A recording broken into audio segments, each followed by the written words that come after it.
So Thursday, yeah, it's Thursday's meeting, and I kicked everyone out and then let them back in. So sorry for a difficult start to class. And if you guys have any questions, feel free to let me know, type them in the chat. Things that are due Friday, you know what they are. The 4 weekly questions, each worth 10 points, and then the 40-point quiz. And you should have a review for the quiz, and we'll look at that here in a minute, and we'll look at the final weekly question as well. Also, again, if you have questions about any of that stuff, you can always email. And then the final unit, Unit 3, we still have 4 weeks left in school, but one of those weeks or in class, but one of those weeks is Thanksgiving, and we don't have class that week. I didn't schedule it, I wanted you to have a chance to work on your paper and get caught up on stuff and whatever.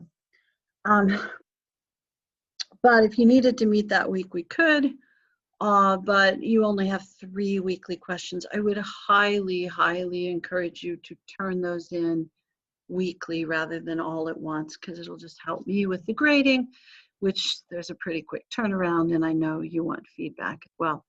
Hopefully the announcement about your grades kind of cleared up how to figure them. I don't think I have it set as a percentage in Blackboard, so just use those point totals, but assume 300 points. It's not exactly how many are available. There's a few more available, actually. So we'll base your grade on 300 points, and percentages, 90%'s an A, 80%'s a B, 70%. All right, let's look at some stuff.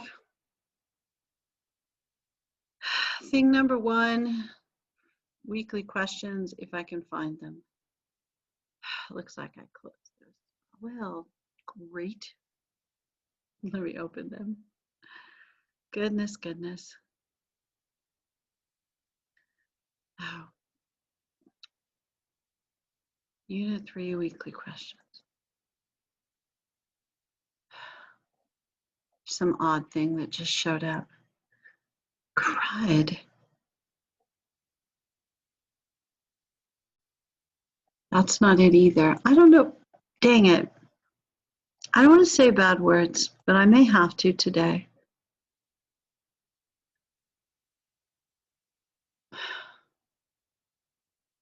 I'm going to try again, and then I'm going to just copy and paste probably.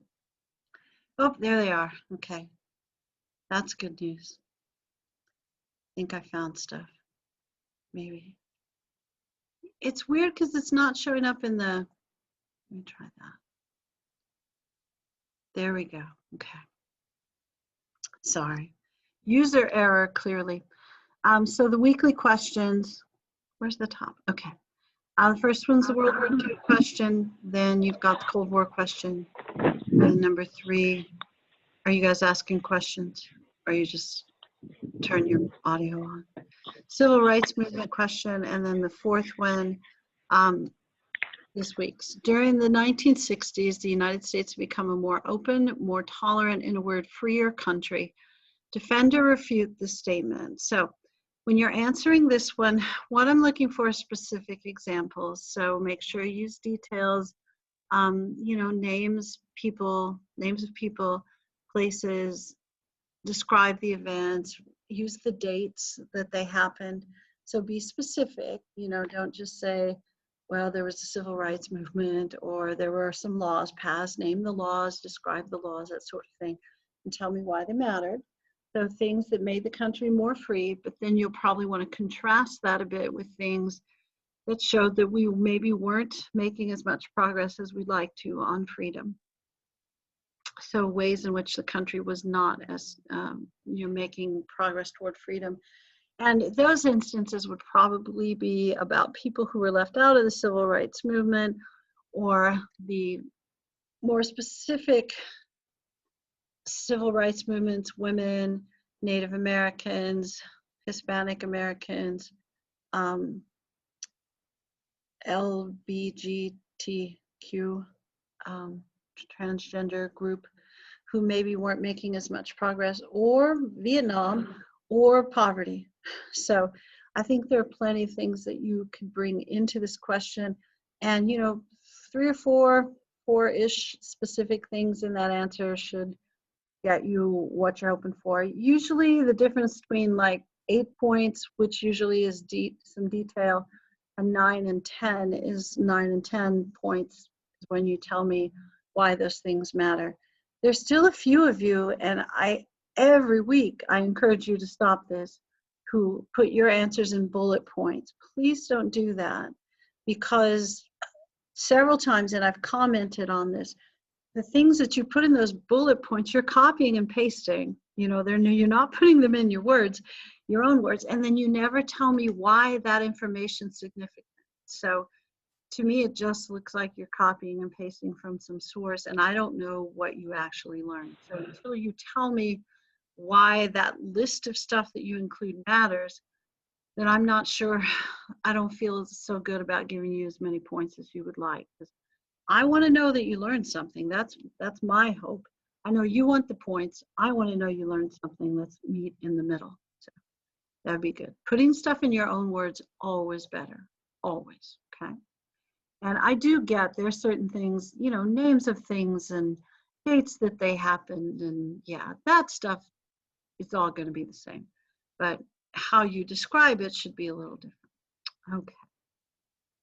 All right, then let's look at the lecture notes for this week, and we'll go over what we had left. So I think we had talked about JFK last time, and maybe up to the point of the assassination. And so we'll start with LBJ, and feel free, please, to correct me if I am wrong. So right, not immediately after, but same year that JFK said we're going to be serious about civil rights, that's when you start to see, or that's when there's pushback from part of the party, and JFK is assassinated that year. I am not suggesting that's why he was assassinated, because truthfully, I don't know if we know for sure. But I know that Lee Harvey Oswald guy was, yeah, he definitely, you know, had issues and was concerned about anti-communism, that kind of thing. All right, and had, yeah, probably what we would think of in the modern era as PTSD. LBJ takes over. LBJ is definitely not JFK. There's nothing polished about him. He didn't go to an Ivy League elite school, although he did go to a fairly elite school. You know where he went? Texas State, very elite school, which I trust several of you will consider transferring to, because I also went there because of how elite it truly is. It's a lovely school.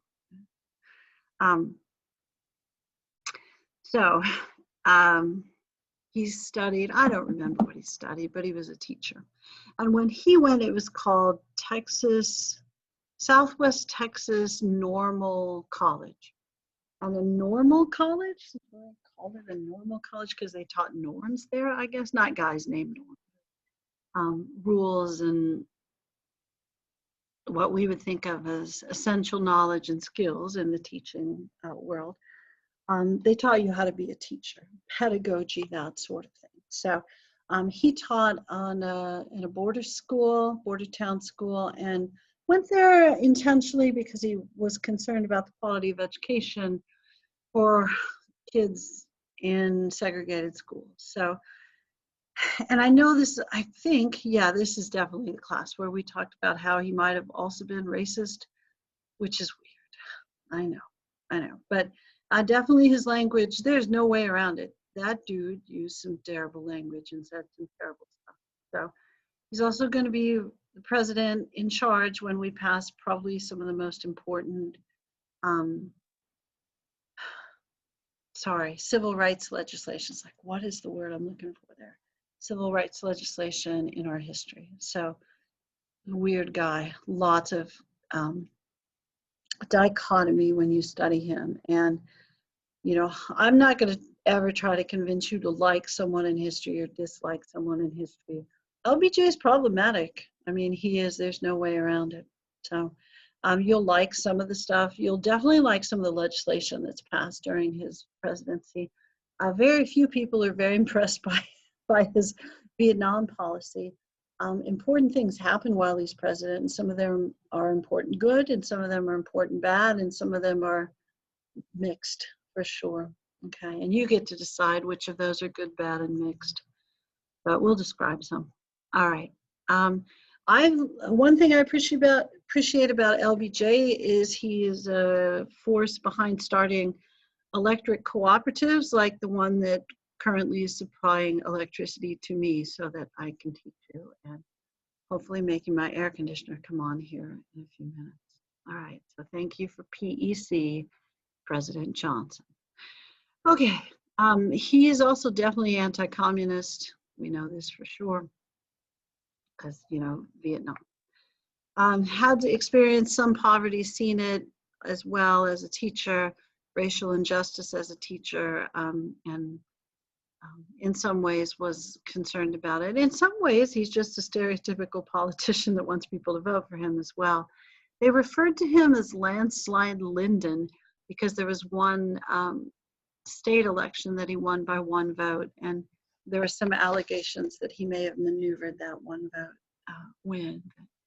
He's definitely a well-connected politician, and by that I mean probably able to maneuver things to his advantage because he knows how things are done and who gets them done, and sometimes he is the guy that gets them done. So interesting fellow. Had been in Congress forever, been in the Senate for 30 years, which does give him, as I say in the notes, a unique ability to push legislation through Congress. So he knew, you know, who to ask for what or who to kind of blackmail against what to get things done. So he's an interesting fellow, important fellow, controversial fellow. Here's some good stuff that happens while he's president. Civil rights, my opinion, good stuff, but we'll just say stuff. Okay. And I don't know anybody who looks at the Civil Rights Act of 64 and says, you know what, we didn't really need that. You know, clearly it's the middle of the modern version of the civil rights movement. And this act prohibits discrimination based on race, sex, and hiring and public facilities.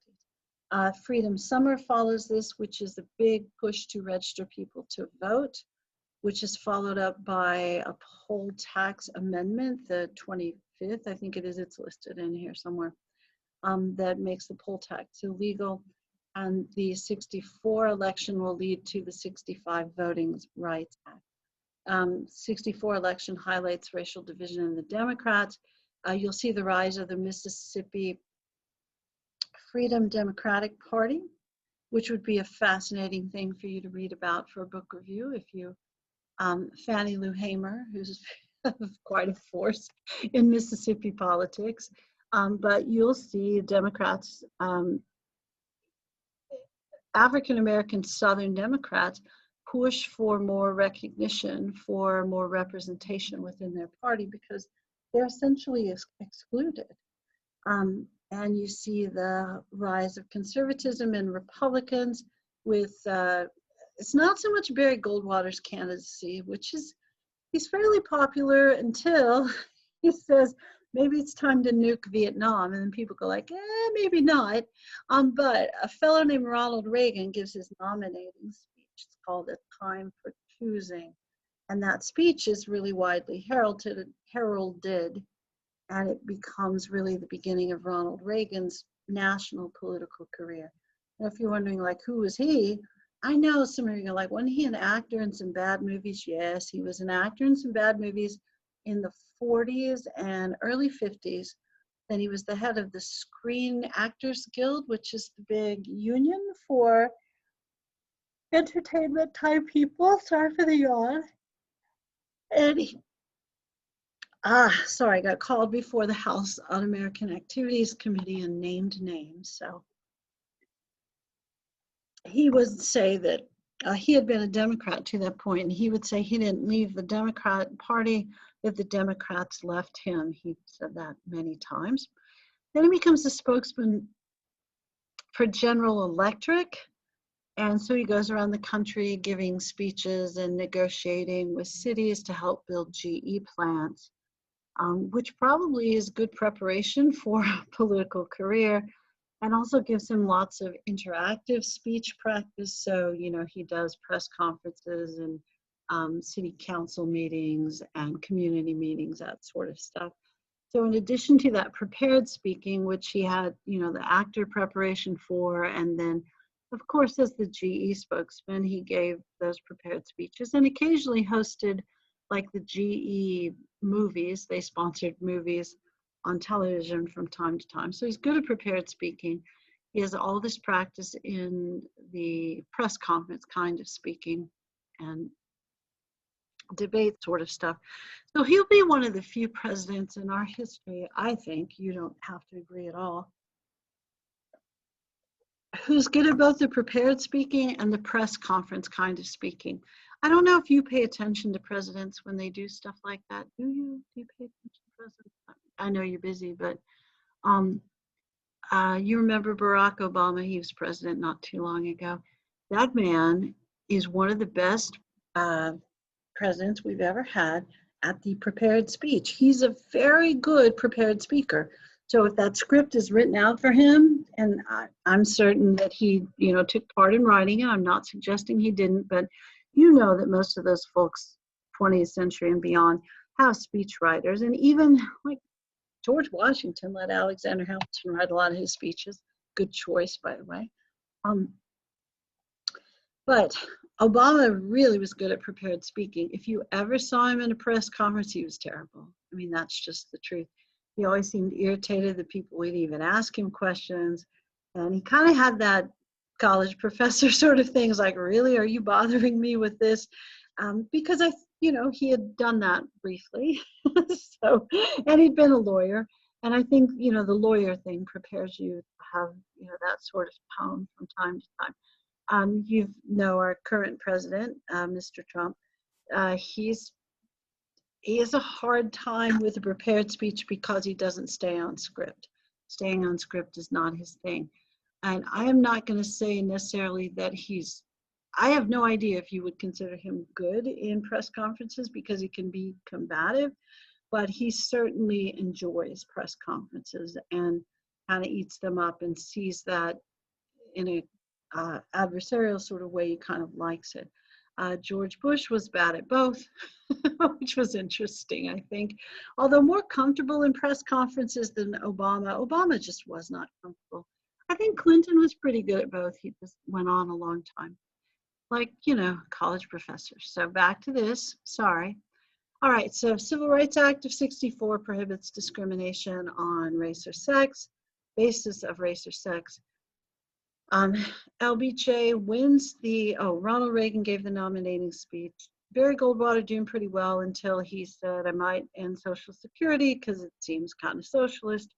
Now, there weren't so many people on it yet, so, you know, that large group of people that's on it now, they were sort of running the show then, so baby boom generation. So I don't know that that was as big a problem as the threatening to use tactical nuclear weapons in Vietnam.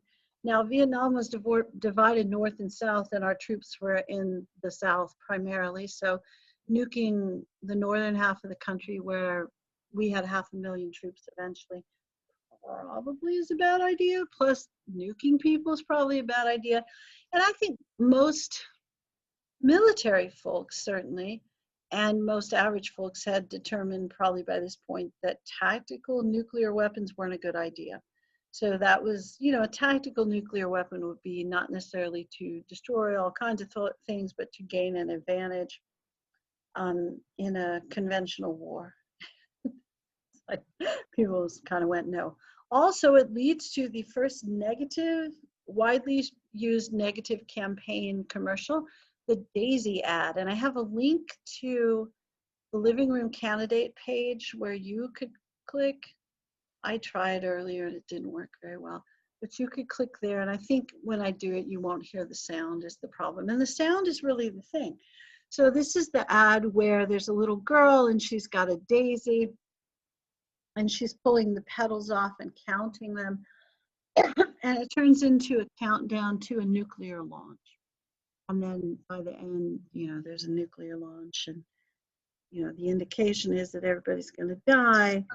And LBJ's voice comes on there as a scraggly, scratchy, I drink a lot and smoke a lot, and I'm a ranch hand voice, and says, you know, we all must learn to love each other or we must die. It's pretty dramatic stuff. And then I think it says vote in the 1964 election, the stakes could not be higher. It's a very impressive negative ad. So that might be something for you to watch. It only would take a minute of your time, so it might be interesting. Voting Rights Act of 65 makes voter registration federal rather than state obligation. So that way there will be federal standards that have to be observed under penalty of law.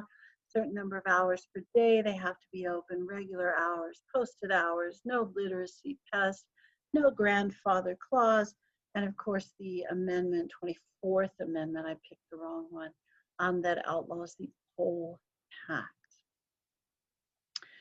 This will help increase Black voter participation dramatically in the South from about 2 to 5% to about 80% by the end of the decade. Immigration reform also happens in 65 with the Hart-Celler Act. We had continued renewing the Chinese Exclusion Act from the 1880s up until this point. So you will see Asian immigration, primarily Chinese immigration, increase dramatically as a result of this, and also Latin American and Caribbean immigration.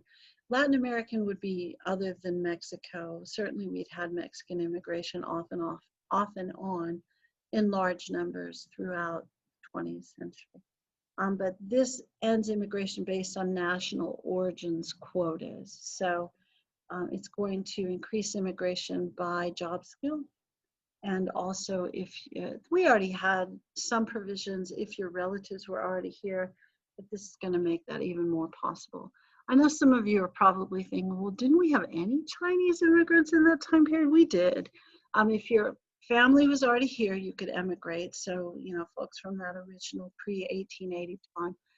And also lots of Asian immigrants, Chinese immigrants a lot, and of course we're going to, we'll change the immigration policy regarding Vietnam after the conflict ends, but lots of immigrants came to Canada, naturalized in Canada, and then came to the United States as Canadians. So, and that's going to be a long process, but people did that. Other things that LBJ was willing to do or wanted to do were end poverty.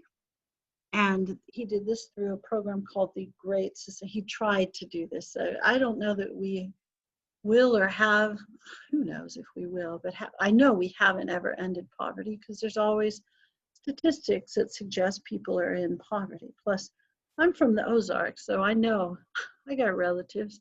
I know there's still poor people. And some of you are like, yeah, you don't even have to go to the Ozarks. That is true. We have them, you know, everywhere. Poor people, and some of us have been them. Some of us might still be them, so hang in there.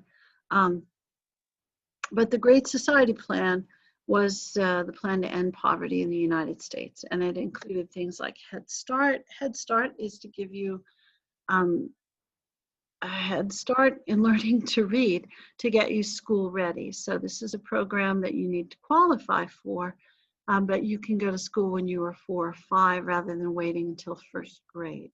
Back in those days, we didn't have mandatory kindergarten. So if you went to kindergarten, it's because your parents worked, your mom worked, or because you were, you know, could afford to pay for kindergarten. It was private. And to qualify for Head Start, your parents needed to speak not English as their first language. So there wasn't English spoken in the home, typically, it wasn't your first language, or you were poor. So to qualify for Head Start, you had to be poor or non-English speaking.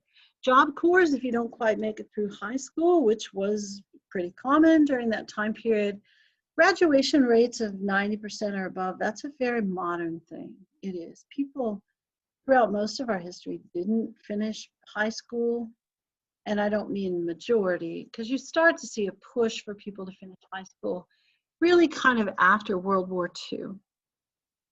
Because jobs are requiring a little more education then, and then of course in the modern era, a lot more education and training and flexibility, that sort of thing.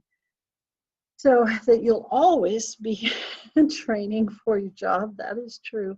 You may not always be in college. Some of you are going like, well, thank goodness for that.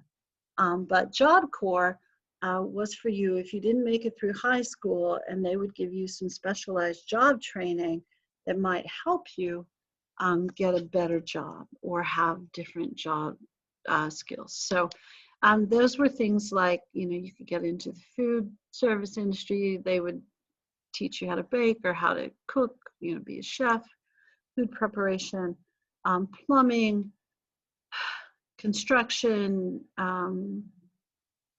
electrician kind of stuff. So trade skills as a rule. And they might also help you get they would help you get your GED, which might prepare you for next step if you wanted to go to traditional college.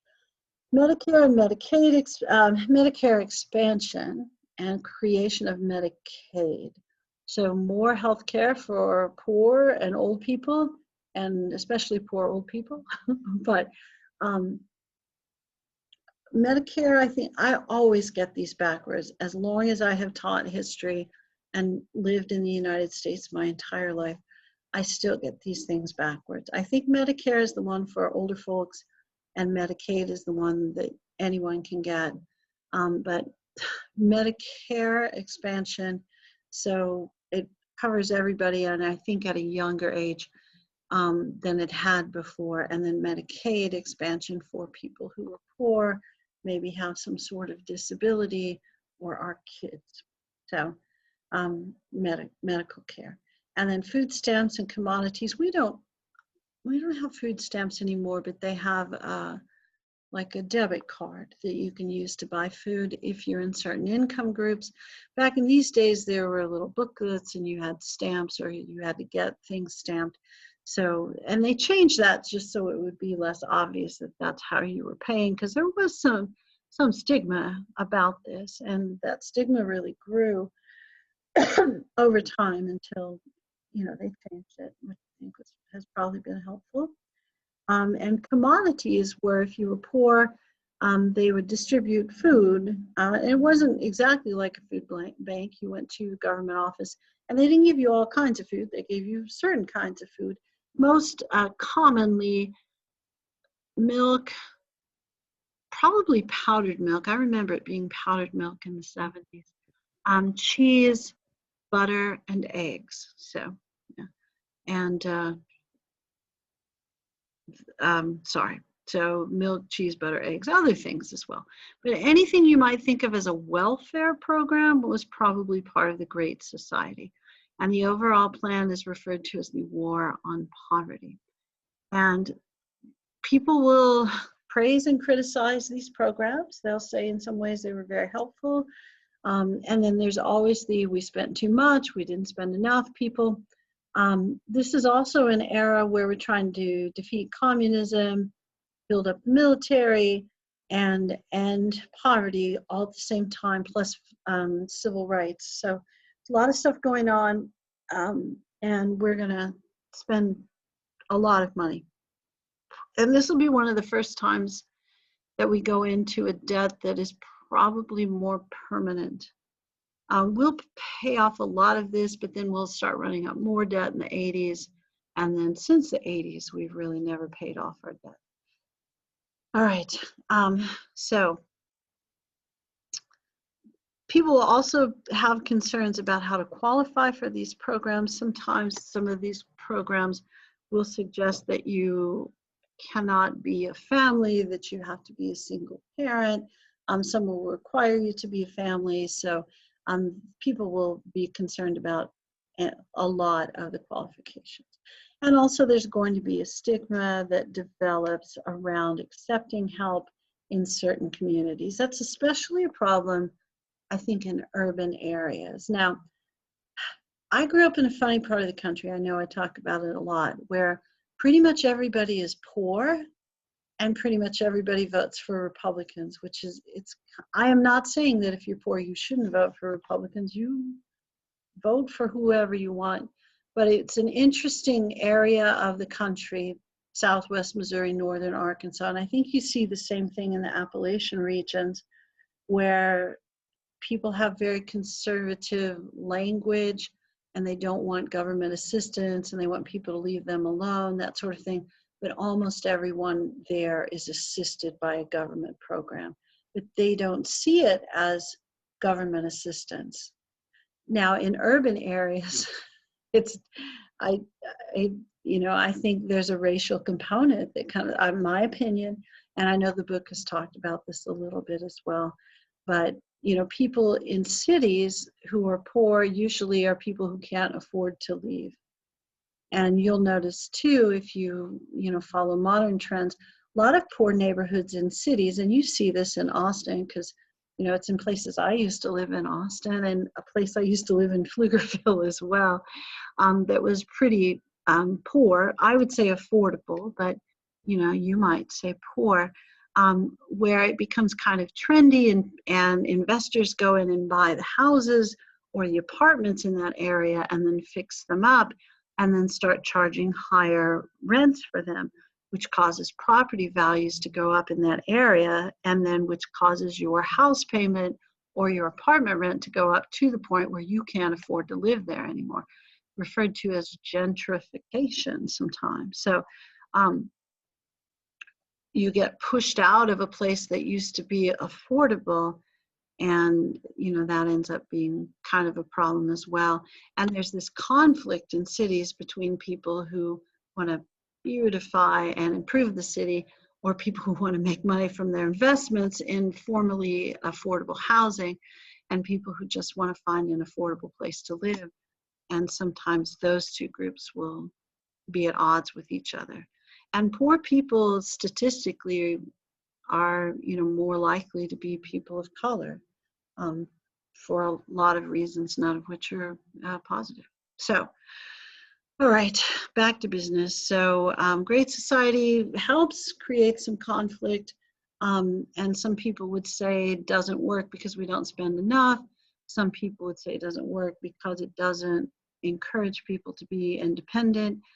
The plan, I'm fairly certain, I know for sure, the initial plan is to help people to rise above poverty, to get out of the cyclical generational poverty that, if you've been poor, that's probably the story of how and why you've been poor. And it's certainly, the story in my family. And it's hard to emerge from that. And it's kind of a crapshoot, to be honest. No matter how hard you work, there are things that kind of draw you back into that from time to time. My opinion, which you don't have to agree with, of course, is God bless America. Yay. But it is harder when you start out poor to not end up poor. And there's all sorts of statistics that will back that up. Okay. You know who else started? Oh, he did not really start out poor, but Malcolm X. So let's talk about Malcolm X for a minute or two. I could talk about Malcolm X for longer than that, but I probably should not. Malcolm X is a little, because of time. Malcolm X is the Northern civil rights guy for us. He's not the peaceful, nonviolent protest guy, although from my reading of him, I wouldn't say he's the guy who's going to start stuff. But if you start stuff with him, he's the guy he'll finish stuff. And he says, we need to assert our rights, take what's ours by any means necessary.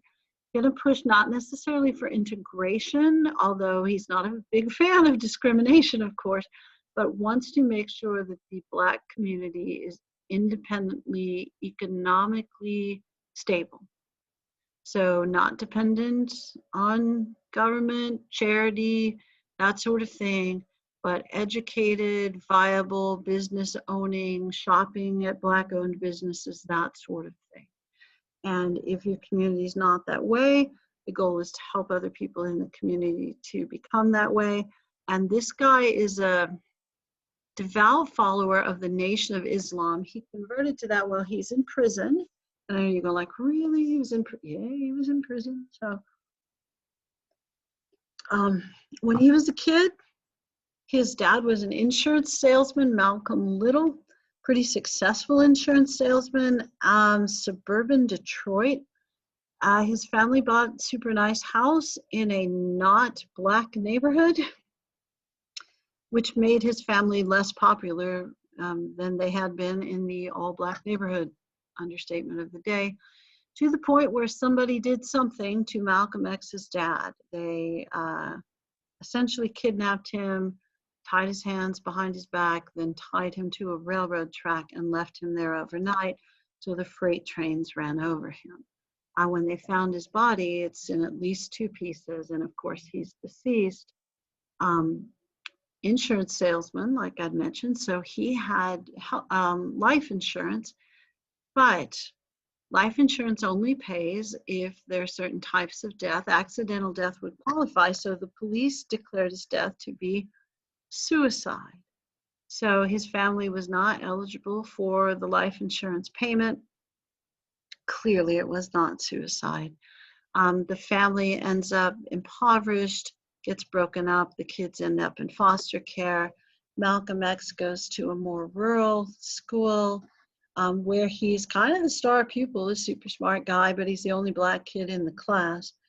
And when it's time to go from lower school to high school, you've got to choose, or your advisors will help you choose whether you want to go to the I'm going to work school, I'm going to learn a trade school. So going to work would be like office work school, then plumber, carpenter school, or I want to go to college school.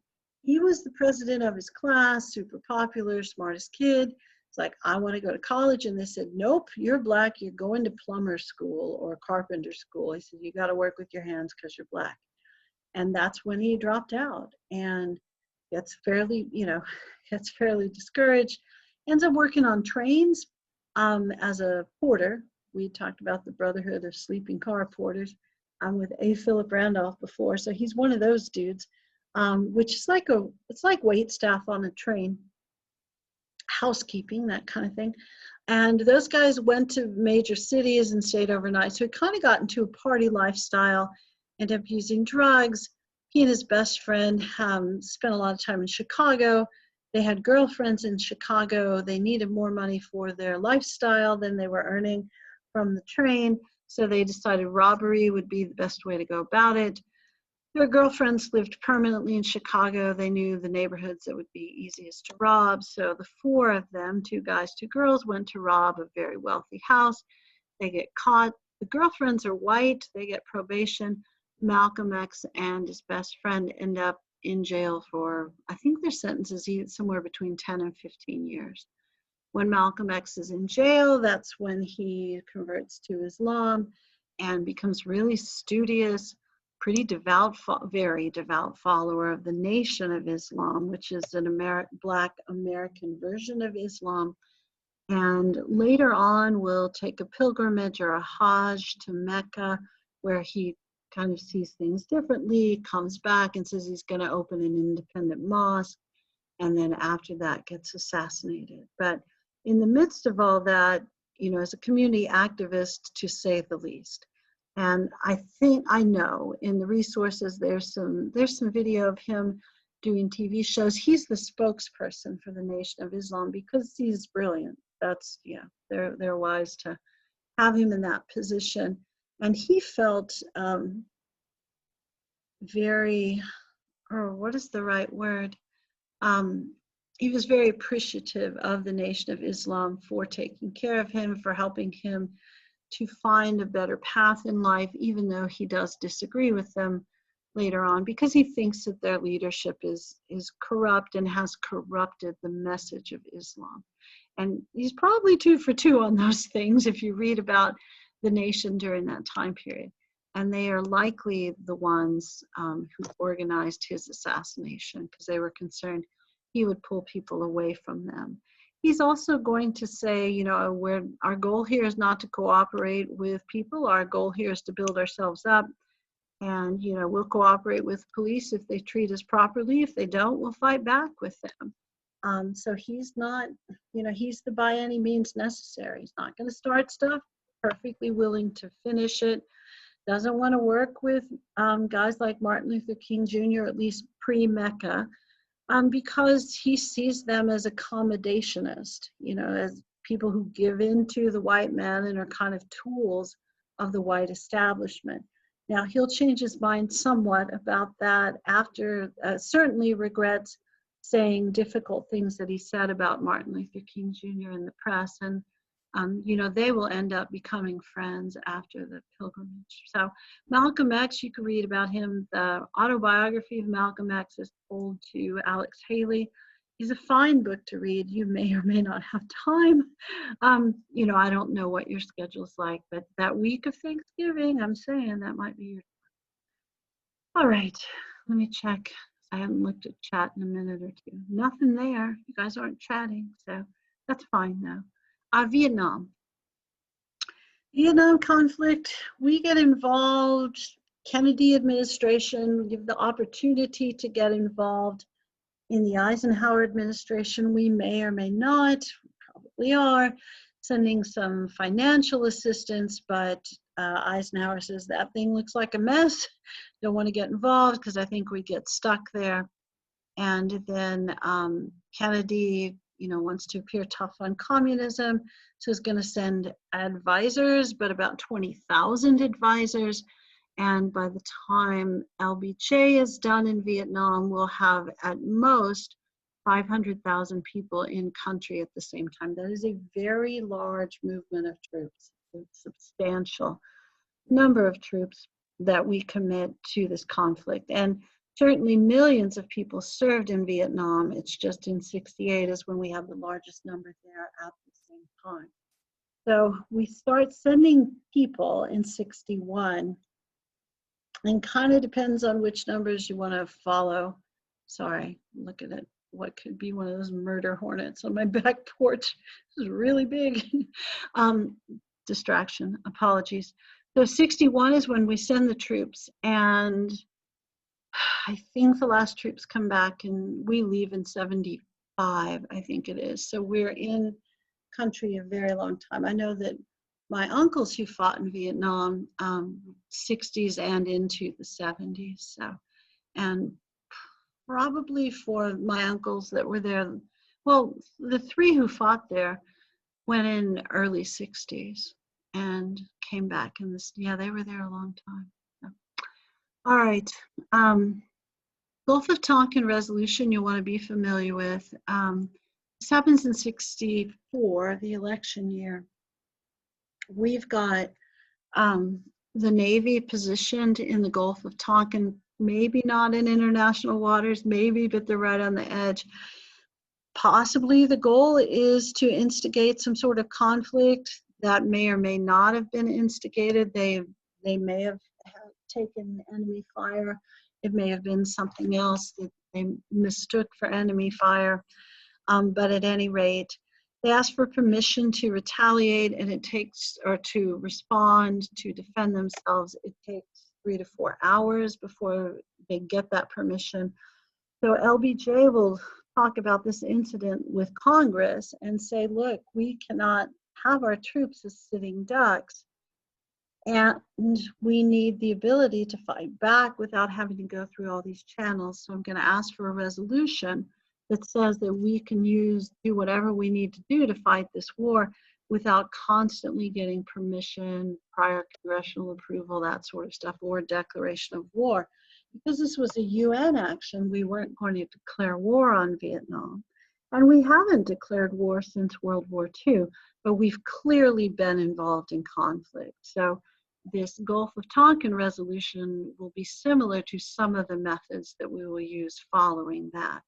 Now, the Gulf of Tonkin resolution really allows for unlimited use of force and spending. Now, we have, because of how this goes, we are going to put limits on that later on after the war is over, War Powers Act. So, Americanization is LBJ's idea that this war would be better fought with American troops rather than Vietnamese forces. So that's why we're going to dramatically increase the number of troops in country, so it escalates to 500,000 or more by 1968. 1968 is a fairly difficult year in our history because we're probably at the height of our involvement in the Vietnam conflict. You'll see some other, once Nixon is president in the early 70s, we'll have a new offensive in Vietnam that will be equally as controversial and will spawn more protests. But 68, there's lots of protests of the war effort because by then, you have local draft boards where prominent people are involved on the draft board, so they exempt their kids, their friends' kids, and draft poor people's kids, which also means they're disproportionately drafting people of color. Volunteers primarily come from the Midwest and the Deep South, which is those two regions are also traditionally poor. So this is definitely, poor men, as a rule, that's not completely true, but you see lots and lots of people who are from impoverished backgrounds fighting this war, either because they volunteer, because they're very patriotic and see some opportunity, some personal opportunity, or because they're drafted. And the ways to get out of the draft, of course, are knowing someone on the draft board or going to college. Going to college was was an exemption during this time period. And poor people, as a rule, didn't go to college during this era. So 68, 500,000 people in country. You've got Martin Luther King Jr. leading anti-war protests because of the stuff that we just said, poor people being drafted and being asked to fight a war, and people of color being asked to fight a war when we've got problems of race that we're not solving in our own country. So we're spending billions of dollars overseas where we won't end poverty and racism at home. Martin Luther King Jr. gets assassinated in Memphis while participating in a garbage collector strike.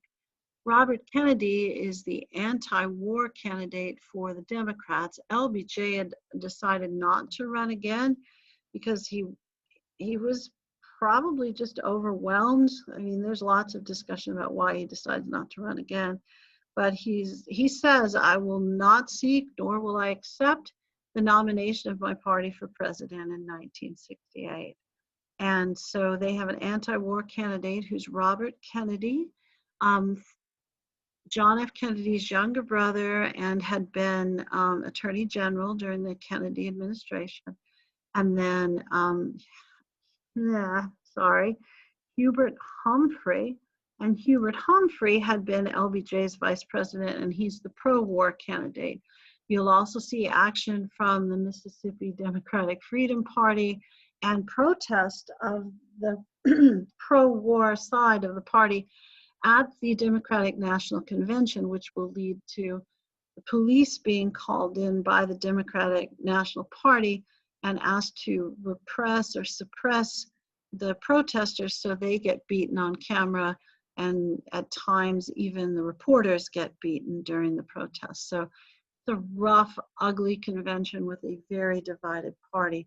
Robert Kennedy will get assassinated during his campaign right after he wins the California primary. He's giving a speech in it's either the hallway or near the kitchen, thanking the people who worked on the campaign, also thanking the people who just fed the people in the campaign, and he gets shot while he's giving the speech. So there's film of this as well, of a guy named Sirhan Sirhan, who thinks he's going to be too pro-Israel and not pro-Palestinian. So he assassinates him while he's running for office. So it's very chaotic, very traumatic year. You've got all of these protests, chaos within the Democrats, something also called the Tet Offensive, which is where the Viet Cong, which are the civilian North Vietnamese communist troops, decide not to take Tet off, which is Vietnamese New Year, where they normally took, 6 or 8 days off to celebrate the Vietnamese New Year with, you feasting and drinking, and gambling apparently is a big part of that as well. So normally both sides would take time off. The Viet Cong decided not to, and they took over all the major cities in South Vietnam.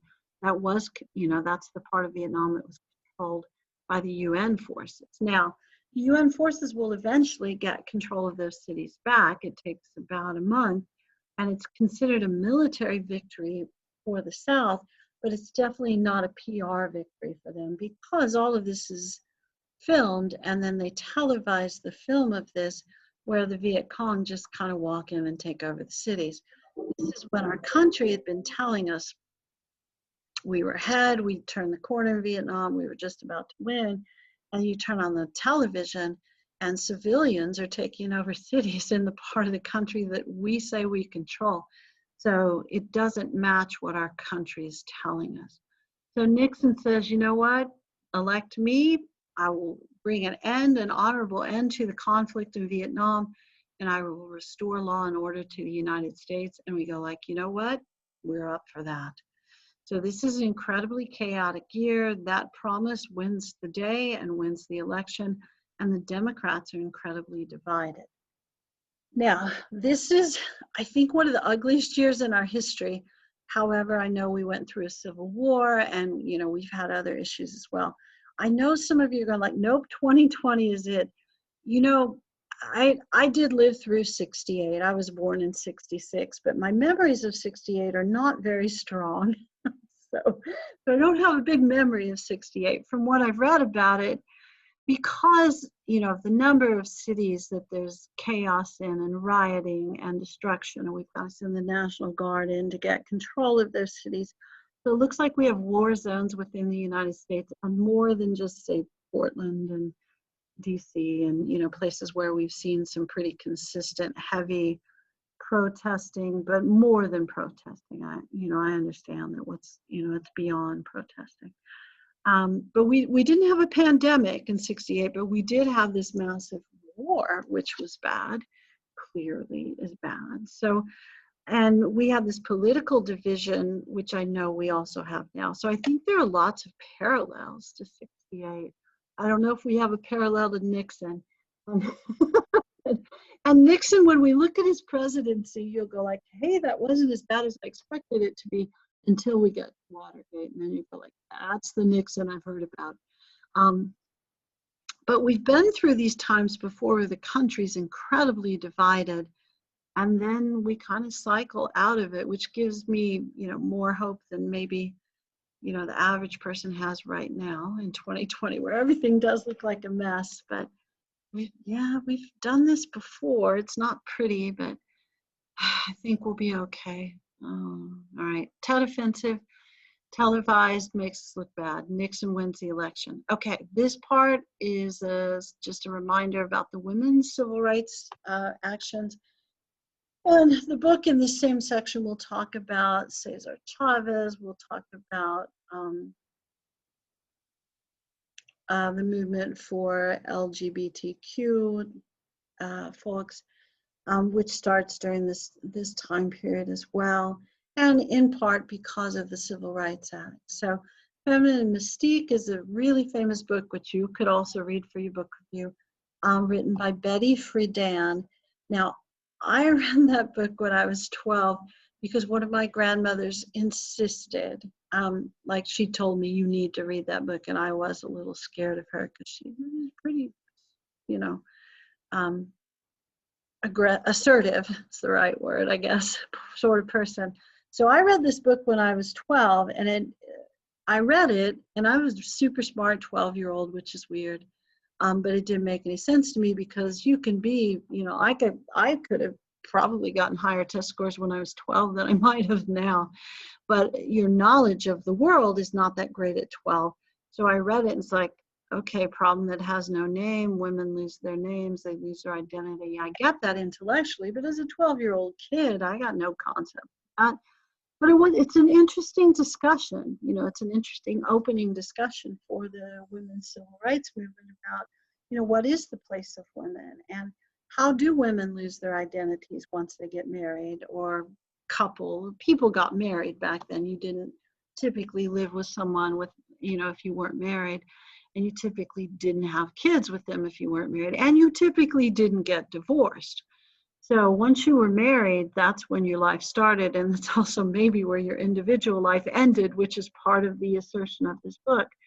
And that's an era too, like when I got married 100 years ago, or 1987, things were still fairly conservative, and the 80s is a pretty conservative decade. We'll get there and talk about it. But when I got married, I took my husband's last name, which was very common. Still use it because I know you're looking at me going like, you're not Hispanic. That is true. My husband was. I am clearly not. But in this era, 60s and 70s, when you got married, you not only took your husband's last name, you started being referred to as, like, instead of Jane Serna, I would have been Mrs. Gabriel Serna. So I not only wouldn't lose my last name, I'd lose my first name as well. So I lost my individual identity, and then once you became a mom, which everyone assumed you would, and you had kids and you were their mom and somebody else's wife, and your career goals probably didn't matter. This is why, if some of you are wondering, like, why was Ruth Bader Ginsburg such a thing? This is why.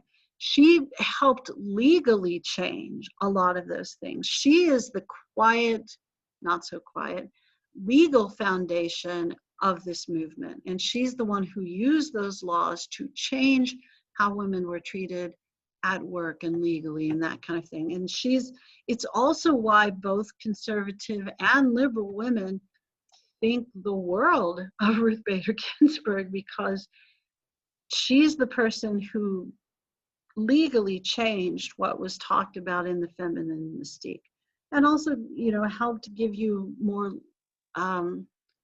societal, well, not necessarily societal, but legal options. So, interesting book, Feminine Mystique, talks about the problem that has no name, which is where you lose your identity. And their solution was, when you have kids, put them in daycare as quickly as possible, help them to become more independent, not dependent on you, and go back to your career. Because your career and your job is what gives you that independence that you can't have as a married person. And not saying that you shouldn't be married, because clearly Ginsburg was married forever. I think Betty Friedan was married. I really don't know as much about her personally, even though I've read her book.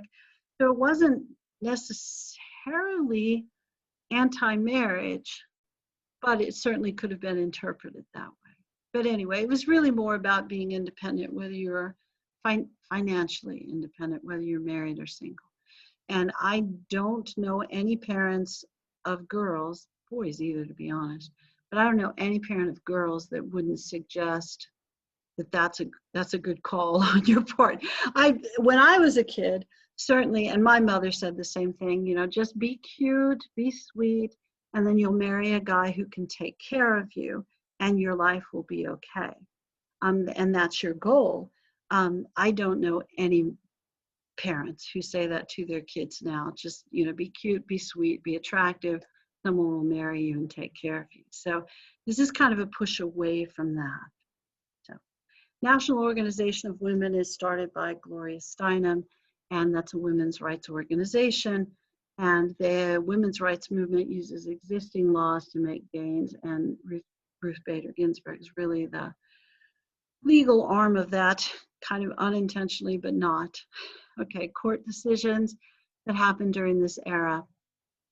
And you heard about 2/3 of these in the Amy Coney Barrett confirmation hearings. Griswold versus Connecticut. This is a court case that makes birth control legal. During this time period, I'm so sorry, but my shoulder hurts. During this time period, birth control could be made illegal by state, same with abortion. So Griswold versus Connecticut says that states do not have the ability to make birth control illegal, kind of says that you have a right to privacy, which is not legally an established right, but it kind of comes through court cases like this, which is why people refer to the court as progressive during this time period, because they're not upholding precedent, they're probably creating new precedent. And that's why there was that argument, would you overturn Griswold? Because is that truly precedent or is it not? This was a ruling in 65. And, even the most Catholic of Catholics, which I think probably Amy Coney Barrett is not going to come in and say, like, get rid of birth control. Because I think this is a fairly established precedent. And I'm pretty sure that birth control is a fairly common thing in our society. Maybe not in Texas where we have very high teen pregnancy rates, but maybe I'm wrong about that. I don't know, but it's certainly not illegal.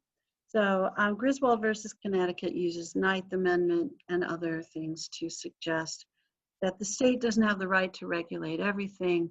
You'll see similar arguments with Roe versus Wade, that states should not have the right to say yes or no to certain things. Miranda versus Arizona, I assume we're all familiar with this, and that we all know those rights that will be read to us when we're arrested, whether we've been arrested or not, because of TV shows. What did the last class talk? Chicago PD or Law and Order. When I was a kid, it was cops. And then, of course, Live PD until somebody in Williamson County maybe overused that a little bit and then led to some really tragic stuff. So, but we all know our rights. You know, what is it? You have the right to remain silent. Anything you say can and will be held against you in a court of law. You have the right to an attorney. If you cannot afford an attorney, one will be appointed for you. Do you understand these rights if they've been read to you? They didn't say that to people that got arrested back then. It says Miranda was not from the United States. He got arrested for rape. He was guilty of it. He's a really bad lawyer. He confesses before he gets to the really bad lawyer, because in his home country, they beat you until you confess. So he just thought he'd avoid the beating and confess. As a really bad lawyer who falls asleep during trial several times, gets convicted, gets a long sentence, figures out he didn't have to confess, finds someone to help him appeal, and his conviction gets overturned. They don't have any physical evidence against him because it's the 60s, so no DNA, and he's managed to do this in a way where he wasn't seen or recognized. So he's never retried for that. Now, he does end up in jail again for burglary, and he spends a lot of time in jail and then gets deported. So, you know, it's hard when you see an important precedent established because a rapist went free. However, and then Roe versus Wade, that makes abortion legal in all states during the first trimester. Many states, as you can imagine, Midwestern and Southern, made abortion illegal at any time in the pregnancy. The Roe woman, Norma McCorvey's from Texas, and her lawyer, and passed away recently. Someone in the last class said that they knew her children, had met one of her daughters. I think she had 2 daughters and a son, but I'm not completely sure. I read a book that she co-wrote called Roe No More. She becomes a pro-life activist and then kind of renounces that at the end of her life. So she's had a hard life. She went to this lawyer, Sarah Weddington, because she had heard through channels that Sarah Weddington had gone to Mexico to get an abortion. So she really just wanted to know where to go to get the abortion. They end up making a court case out of it. She never gets the abortion, but you get Roe versus Wade for your history test, which says that the state of Texas cannot make, or any state cannot make, abortion illegal in the first 3 months, but can add restrictions and then make it illegal in the second and third trimester. So, and most Midwestern and Southern states do add restrictions, many of which get overturned when they're challenged in court. But you see like teen restrictions, you've got to have an ultrasound, that sort of stuff. So, and they also add a restriction in late 70s, early 80s that says that if you are using Medicare or Medicaid, federally funded healthcare, that federal or state funds cannot go to pay for abortion. So it makes it harder for people who are poor to get them. All right, whether that's good, bad, or indifferent, your call on that, okay? All right, let me stop sharing that and then just remind you that in the course documents section, you can find this paper. I can remember where it is. Weekly timed question study guide. So it lists on this first part stuff you should study to prepare for the timed question. And then down here are online sources that might help you if you want to know more about these certain subjects, okay? And those would be good maybe to help you answer the weekly questions, maybe just if you want to learn more stuff. And I know you all want to learn more stuff. I do understand that it's possible that your time is limited to learn more history. All right, before you go, it's almost time. Yeah, it's really close to time, isn't it? Let me see if you have any questions, and I'm going to go over who I think is not here really fast. Let me stop the recording so it doesn't sound like I'm shaming people for not coming to class.